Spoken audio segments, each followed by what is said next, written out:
So I thought I'd focus today on looking at what I feel is the value of qualitative longitudinal research and drawing on some of my own experiences in doing so. And I sort of, in preparing for this presentation, I decided to kind of map out sort of my own qualitative longitudinal journeys. And I thought I'd talk you through a few of those to begin with. So I've worked on a variety of qualitative longitudinal projects. The ones in orange are empirical studies. The ones in the kind of greeny turquoise colour are more methodological studies, looking at bringing together qualitative and quantitative longitudinal work or doing large scale qualitative longitudinal analysis. And I'm also sort of the blue one for the HELTI programme is where I work in a more advisory role.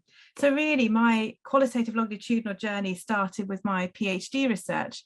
Although at the time, I'm not sure I necessarily saw it as a longitudinal study, but I was focusing on following young people's experiences through the introduction of citizenship education when it became a compulsory element of the secondary school curriculum in England. So I was looking at kind of the disconnect between what young people saw as acts of citizenship, things they were already doing in their schools and in their communities, and what they were learning through the curriculum. So following them through a relatively short process.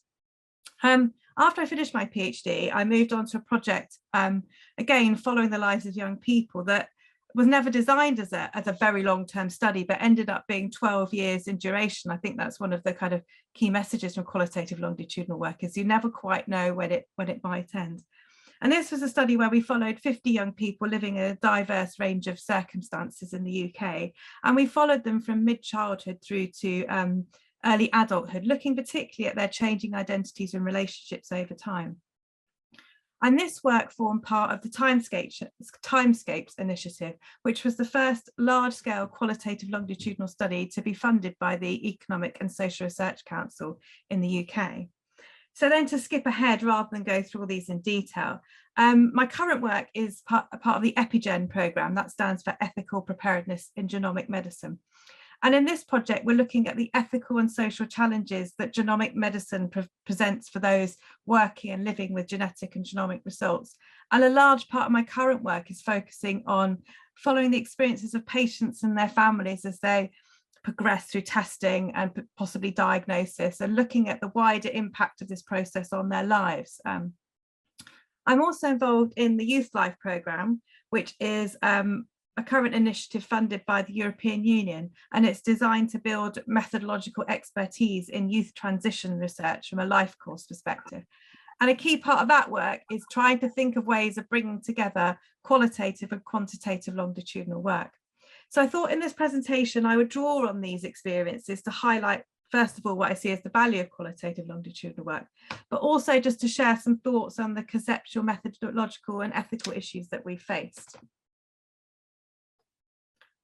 To begin with, though, I wanted to share this with you. I don't know if you've already seen it, but for me, it's one of the most useful ways of thinking about what constitutes qualitative longitudinal work.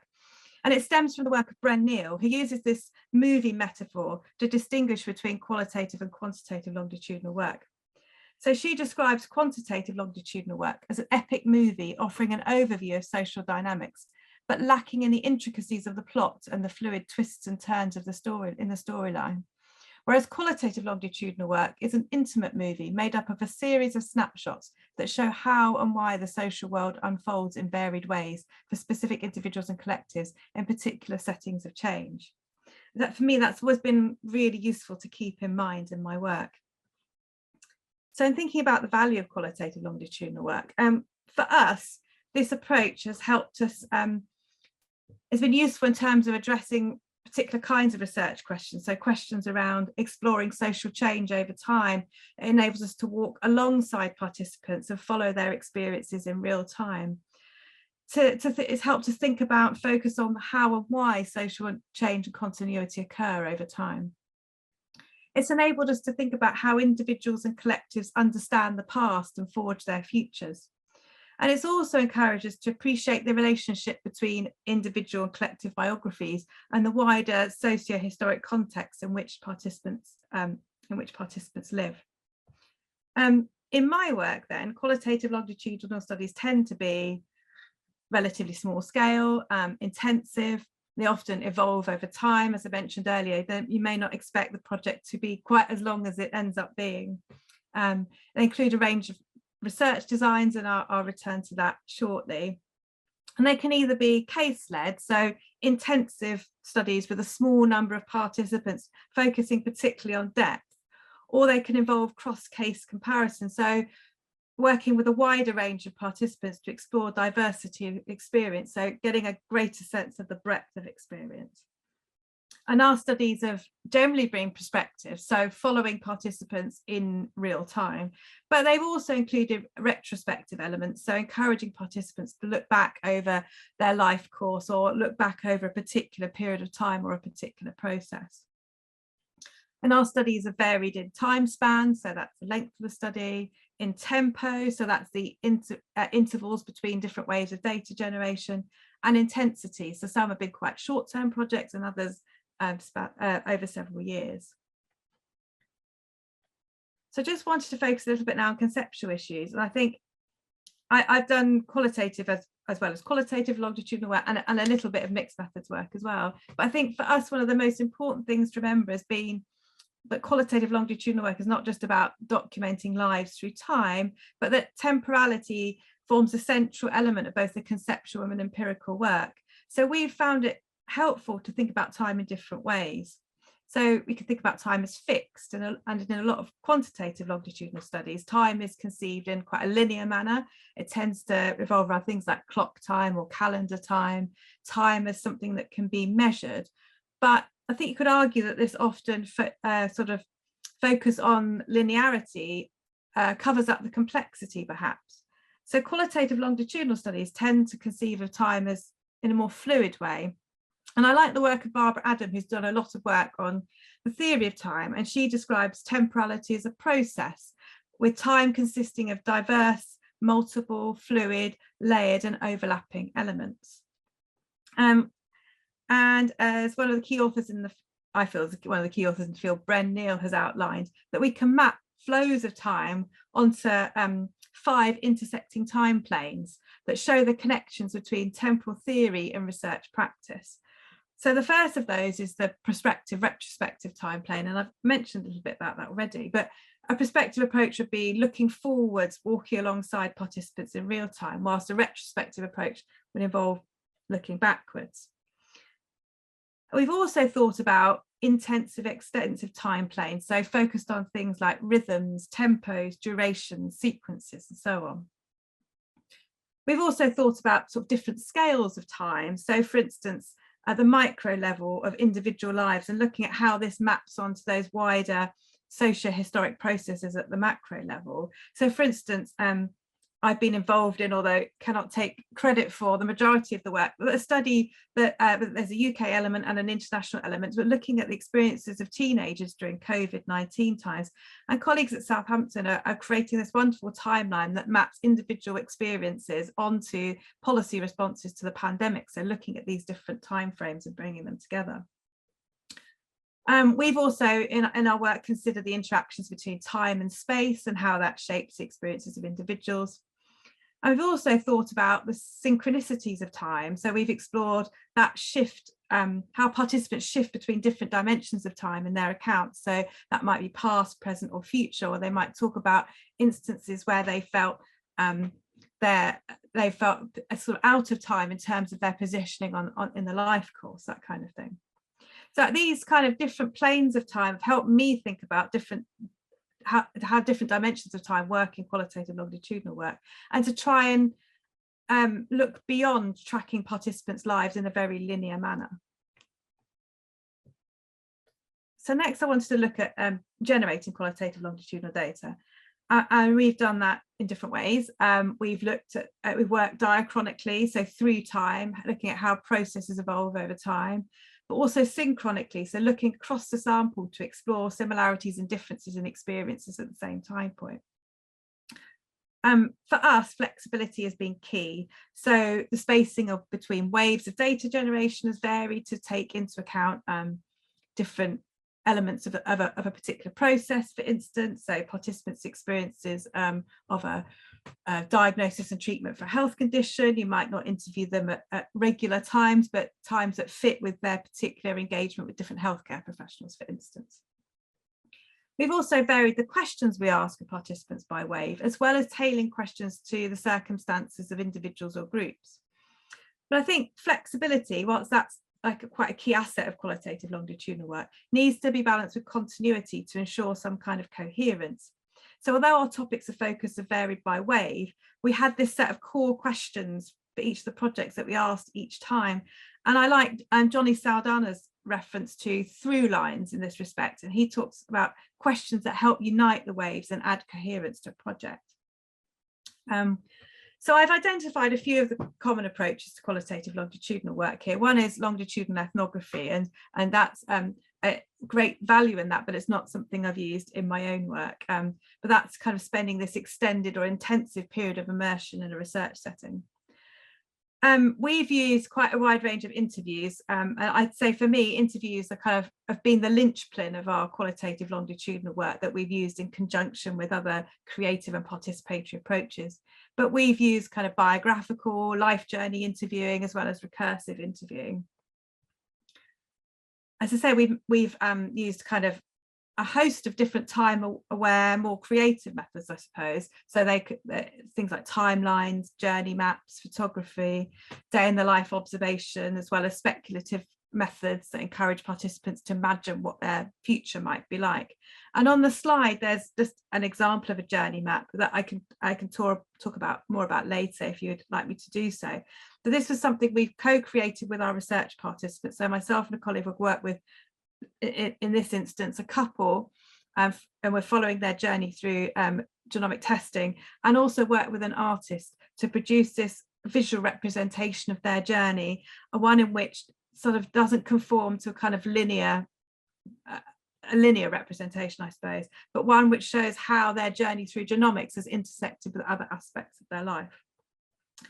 And we've also done some documentary and archive work, particularly reusing archive data, so maybe comparing contemporary and historical interviews about a particular topic. So in terms of qualitative longitudinal analysis, I'm referring back to Bren Neal's work. I like her emphasis on qualitative longitudinal analysis as having a three-dimensional logic encompassing a focus on cases, themes, and processes. And we've used a range of approaches, particularly case analysis, so analysing narratives of an individual over time. We've used this a lot in much of our work. We've also used thematic analysis, so analysing themes by wave, for instance, and often drawn on a framework approach to help us condense and organise data by theme and wave. And then we've used integrative analysis, so bringing together the case analysis and the thematic analysis. I just then wanted to sort of finish off really by pointing out some of the ethical issues that we've faced. And in our experiences, the ethical issues encountered are very similar to those encountered in qualitative work, but they're often amplified, I think, in long-term endeavours. Also, for qualitative longitudinal work, what might feel like an ethical course of action at one point in time for a sample or an individual may not hold at another point in time. So it's another aspect of the process that can evolve over time.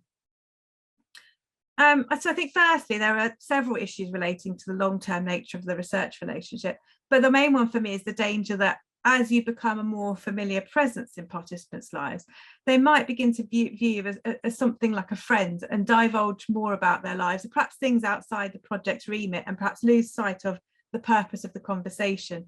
So we found it important to regularly remind participants about the nature of the relationship, and it's enabled us to reflect on that kind of professional boundary work as well.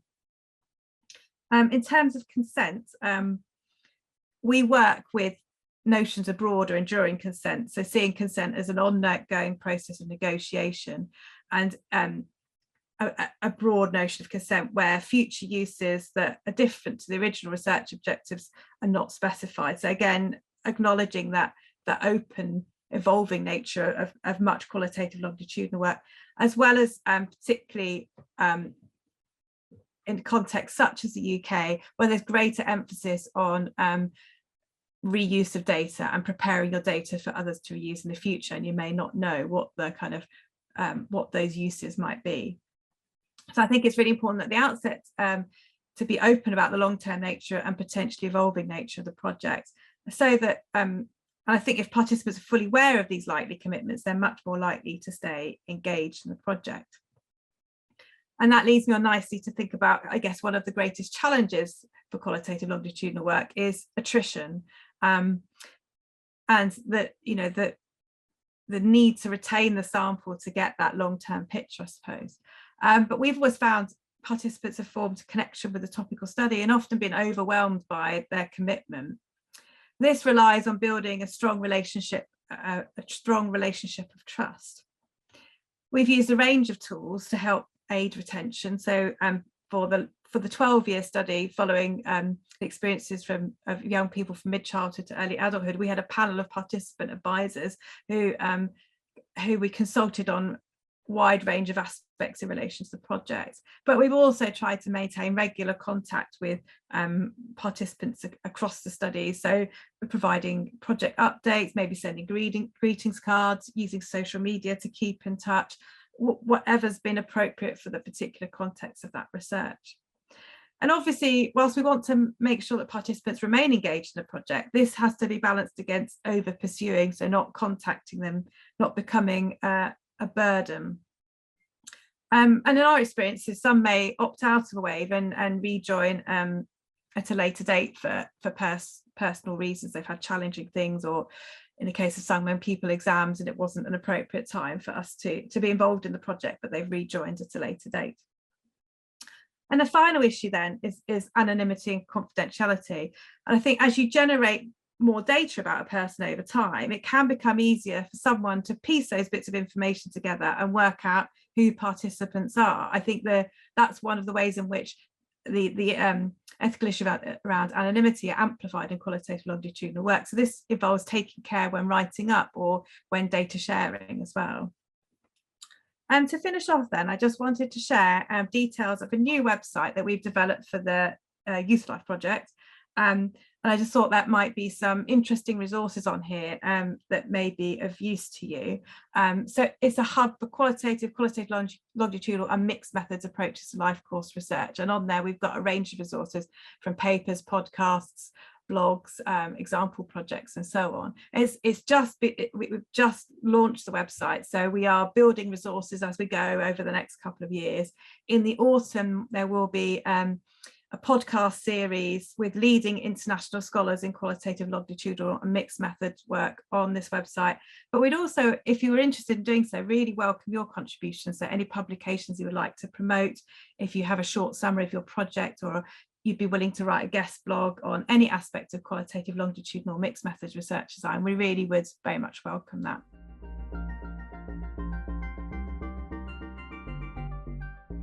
So for the last about 20 years, Young Labs has been in research in 4 countries: Ethiopia, Peru, India, and Vietnam. But in 2007, we started the qualitative research. So in Ethiopia, I was responsible for starting the qualitative research through the design, and throughout for the last 15 plus years, following the same children of about 100 children. 60 main case study, but about 40 of them as backups. That's why we will be talking why we need the backups. So this is a teamwork that has been developed for years. Also, I did my PhD in life course poverty, which uses the same data. So I have been through the qualitative longitudinal study. This is a group work. Unfortunately, we missed the lead qualitative research in Oxford. Maybe some of you know Gina Cervello just passed away on April 11, 2022. So that is in memory also. We have been mourning her death. So I will not be focusing on a lot on the theoretical issues, but of course it is more of court study in our case. As Susie has said, it is more of the qualitative aspect, means more depth than predis, and unlike the survey. It's more of life course follow-up. It's both aspiration and lived experience of individuals. So people will have the same experience, but also aspiration. So the longitudinal qualitative research captures both their lived experience, which is qualitative really, but also sets out their aspirations, and at some point they will check whether they have aspirations have been met or not. So they go back and reconstruct their lives. In general, also it is an interplay between, in our case, children's agency and the structure which shapes their lives. It could be the policy, the culture, the economic aspect. So you have to capture all the lived experience of individuals, their agencies, and their vulnerability within the existing structure. So our methodology will also capture both the lived experience and the broader structures that affect really the life path of the individuals. So we consider research not as a subject of research, but as participants, so that they have been evolving through the years. And their intervention or their capacity involved, for instance, we start at the age of 7, but now they are about 22, 23, then their capacity to involve in the research changes or evolves with the research itself. So there are two things. First, we have to make sure that we have age-based relevant methodologies, because at some points, say, intern may be working or group discussion will make. When they get older, some of the activities may not be, for instance, play may not be important at the age of 18 or 17, or even sometimes they may refuse to draw because they consider it as a child. So the method by itself evolves over time, and their participation also develops over time. That's what we call participants are also participants of the research, not just the researchers. So for instance, if I go to our research design that has been done, for instance, in Ethiopia, starting the survey in 2000, following 1,000 who are born in 1995, then the other is in 2000, because we started, DFID has funded that how children born in within the millennium develop in the next 15 years. But now, so the older ones are backups, but the main one are 2,000 children. So we follow 15 years, but DFID, now FCDO, and others were interested to push further and still continue on. We are looking for a third generation of children of the children now, also with some studies. So we have been carrying about 5 rounds of survey, but also 5 rounds of qualitative research. Subsample, as Susie has said, small number, much focused research. This has been our research design, of course. So it shows some of the how the children are going and some of the methods we follow. So the methods, just from the experience, not the theoretical aspect. I think the methods should be dynamic, multi-type, so you don't have to, you have to triangulate data. Sometimes at early stage, we ask parents, caregivers, teachers, but at a certain point, young people are able to provide their own evidence, but still, we keep children, if you see this box, children as a center, then we have individual or interviews, then group participatory methods, observation of the researcher. So a community level, as I said, also the structure affects the pathways of the young people. So community, school, and home are very important also for us.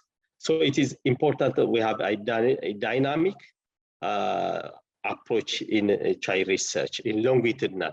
So some of them may be important at some point, others may be rather less as they grow up. But that is very important to have. Life course, individual interview, FGD, diary, observation, Susie has already said, but changing over age is very important. The ethical issue in the longitudinal research, I think Susie has said a lot, but just to repeat some of them. For us, we found that consent should be a process, not done as one-time action. Unlike a cross-sectional study, you take an agreement at a certain point, you collect data, then you go. But in longitudinal, make sure that in every time you have not only a consent, but also throughout the process. For instance, in the middle of a research, a child may say that I don't want to participate. Then you have to agree that you have to accept that they are withdrawn. So that's why it should not be a one-time agreement, but it should be a process that we have to, researchers, we have to make sure that young people are fully voluntary to continue throughout, not only throughout the study for years, but also within one round, so that it should be a process that makes sure that they are happy all the time. This brings into negotiation, timing of the research, the methodologies, a lot of things that make young people, unhappy to participate or to continue.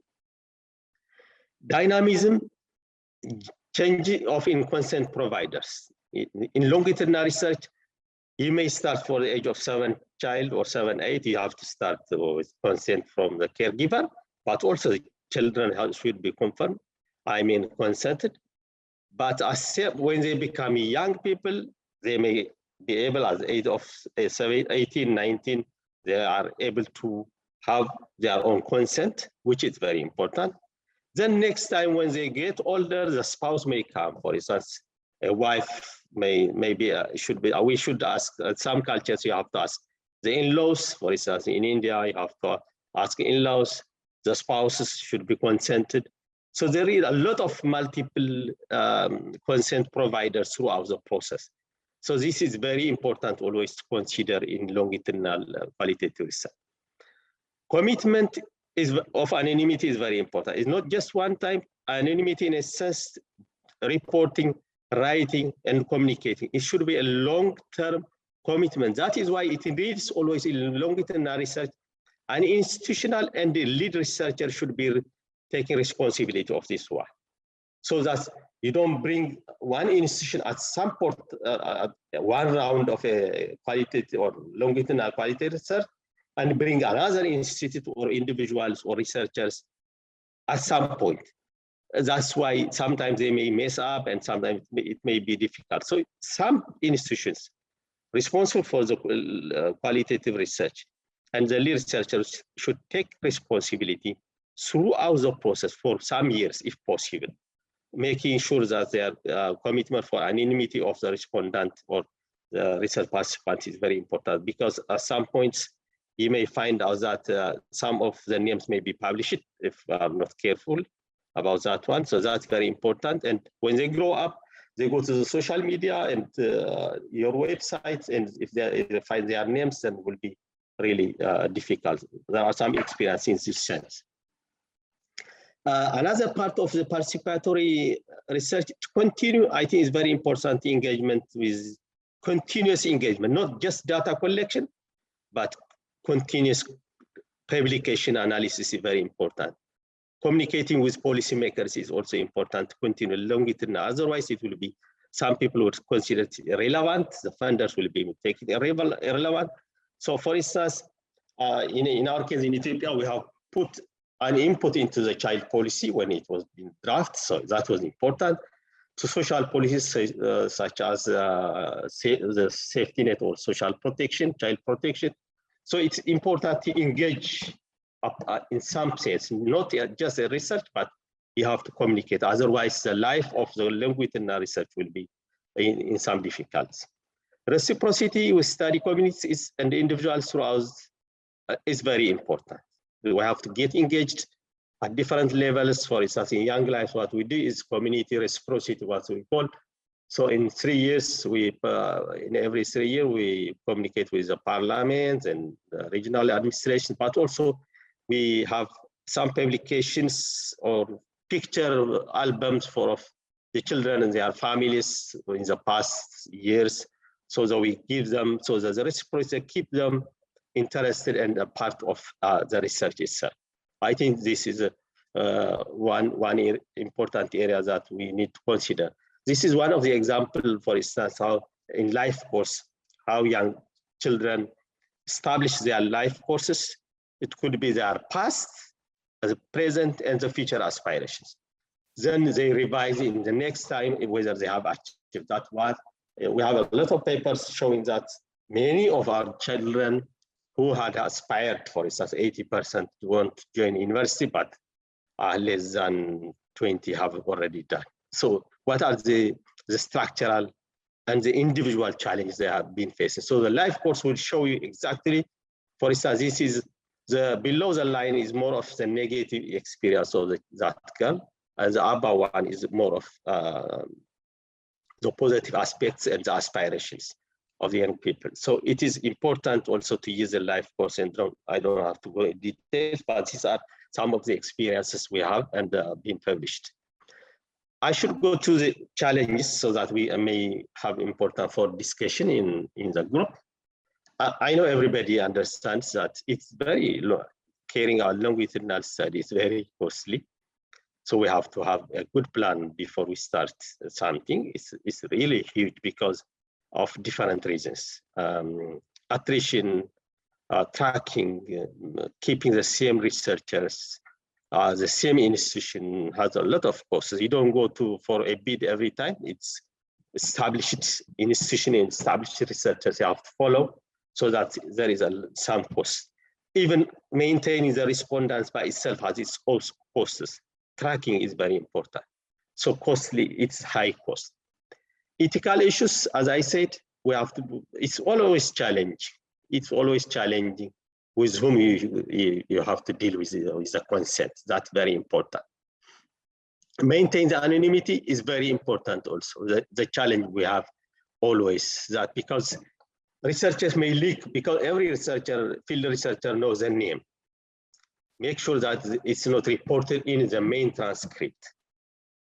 If the researchers should be very well aware of it and just be very much professional, so that they don't communicate their names with other people.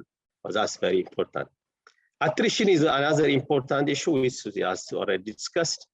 It's not only the research participant, but also the researchers.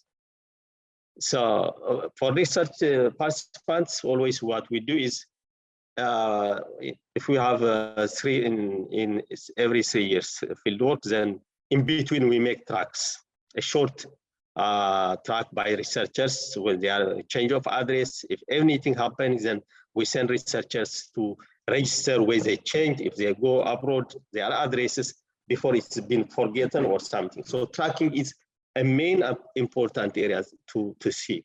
Another solution could be having backups. Backup children, in a sense, for instance, we have 100 children, 60 are the main one, the 40 are backups. So for the backups, you don't start from zero, but in every round, you have some data of them, some data, light data of them. So if there are others are missing, then you can replace, but have more detailed ones. But still follow them, participate in FGD, and also have a very small summary of their updates every time. Researchers, I think it's very difficult. This is one of the challenges we face. Myself and very few researchers have continued to commit themselves because of change of status. Some, especially the girls, they marry, and the researchers, they have their own families, and it's difficult. Others may have migration in other countries. So it's very difficult because a rapport that have been built is still challenging. So that's one challenge we have always. So what we do is we keep maintain a lot of researchers as much as possible. Then they participate in the FGDs. Then they have some ideas of communication, but still, I think especially with female researchers, it's a challenge. Although luckily, many of them live in Addis, and we can move them to the rural areas in data collection, but still that is one challenge we have. Research fatigue is the main experience that we have. I mean, doing the same for same people for more than 15 years and asking the same questions, not the same, but almost similar questions, is a very big challenge. So what we do is usually compensation in a sense for the time they spend. That's an ethical issue as well. You provide some monetary or some material things so that they don't lose because they participate in the result. Not as it is an incentive, not just as buying of the information, but just for the time they spend is important. Reciprocity, as I said, keeping in touch with them, sharing publications for those who can read, or their pictures, album of pictures, so that they continue with interest. The other source of fatigue is little impact of the study. They don't see any change in their lives. So they say, okay, you are studying for many years, but our life has never changed. It's important when they are matured enough. It's always an ethical, requirement to make sure that the purpose of the research is not to change the life of the children themselves, but to influence the policy, but it should be overall change the life of the people in the country. But I think this is very difficult to convince unless you bring any change, then why should we continue? And we had that experience also. Some of them say, okay, it didn't change anything. He said, we are studying the life of children living in poverty, but no change. The government is not changing our life. So why are you studying us? So this is a big question always we have to address. Thank you very much.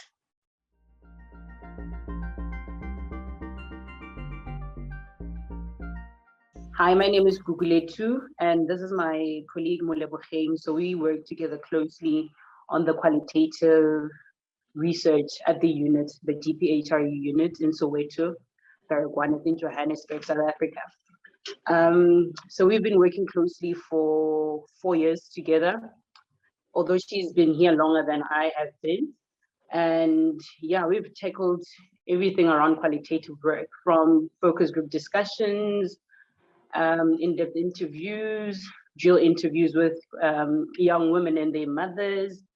And quite recently, we formulate part of the process evaluation component of the Healthy Bukali research trial.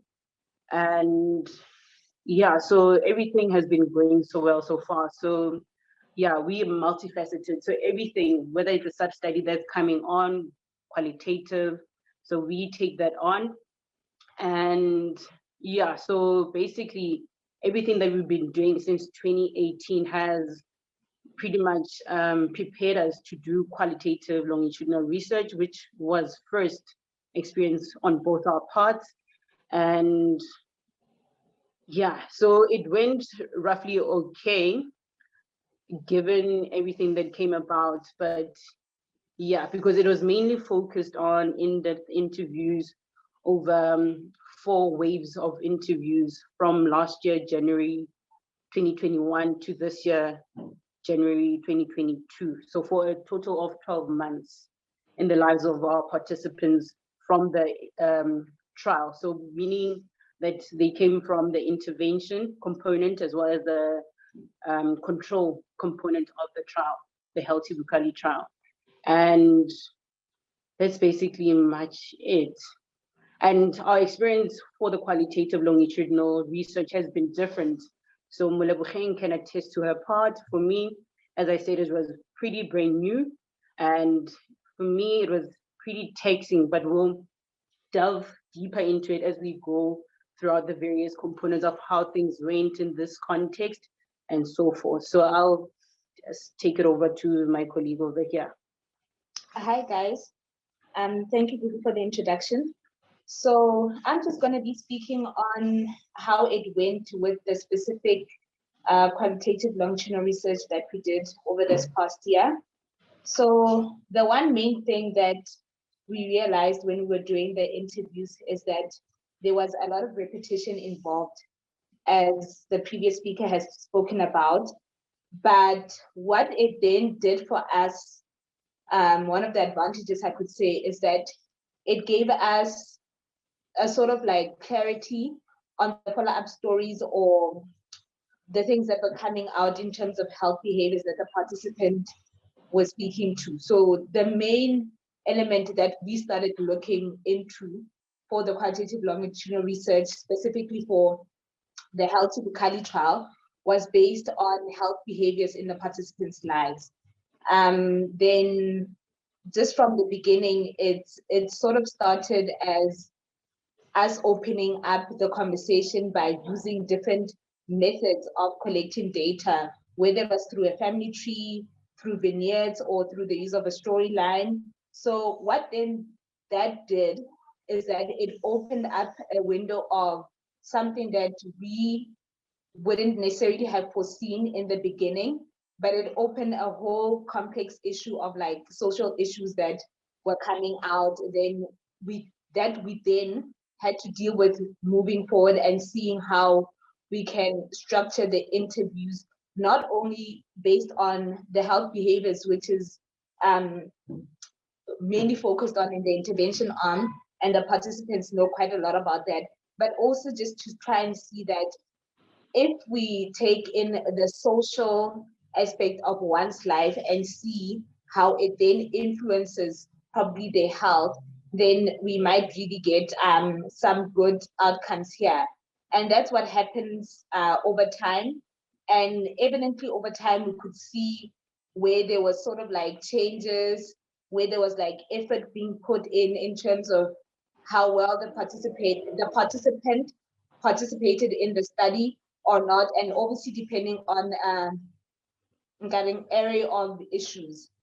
And then some of the advantages that we could see in the study is that we could track the changes over time, and it just gave us a sense of also the feasibility of a trial. So it was mirroring a small odd of what was going on in the trial. So it gave us a good window to look into the trial through those individual interviews in the participants' eyes. And it also helped us sort of like see certain things that we later investigated in the trial, like retention, how it affects participation, and mobile usage, which is a big thing in Soweto, considering all that's going on with electricity and just in young people's lives. We got to also look at a lot of social issues, more so in the pregnancy phase, also that's within the trial. And then the challenges was that there was a lot of, although we were asking the same questions over time, there was some participants who had very contradicting views. It just gave a sort of like, what is it, internal dissonance, ne? Yeah.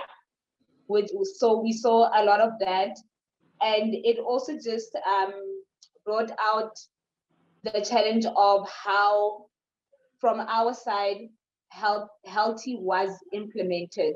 So the methods of data collection versus resources is something that we also got to get information on, to see that how can we go back and just sort of like implement it in the other arms and feedback to them to say that this is something that came out, and we think that this is something that needs to be developed better within the whole trial per se.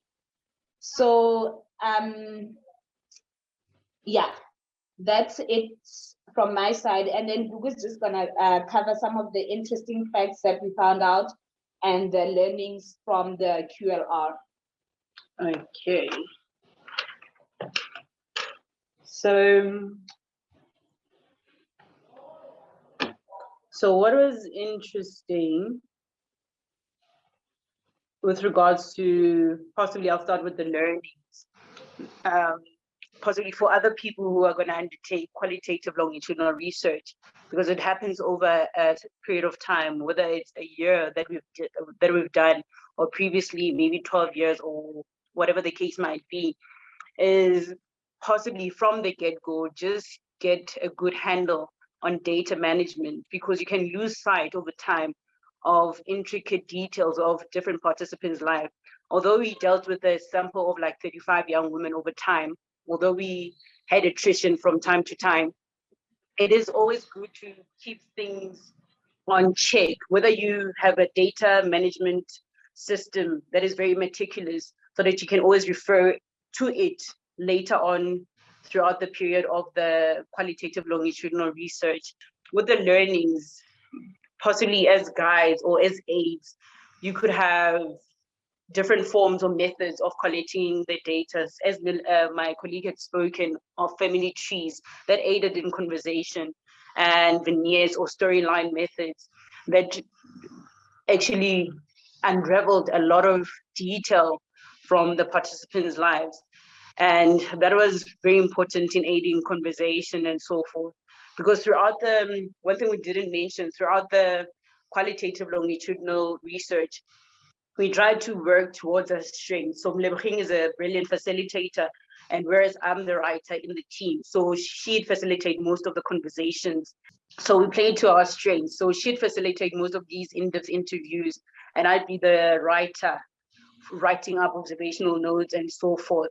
And obviously towards, as I said, the experience was different from my end to her end, as she has more experience than I have.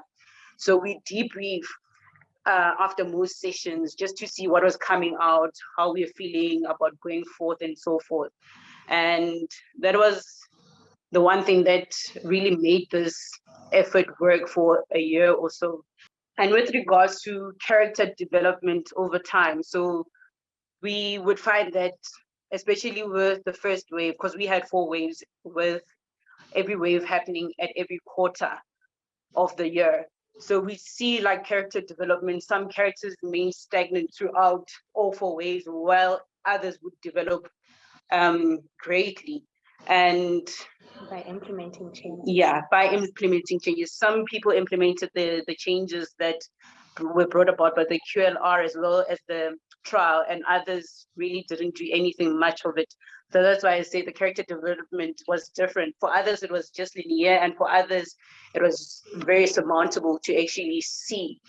And with going back to our different experiences, like for me, I found it, although I wasn't facilitating the discussions, I found it very taxing and emotionally draining, whereas she didn't have the same experience as I had.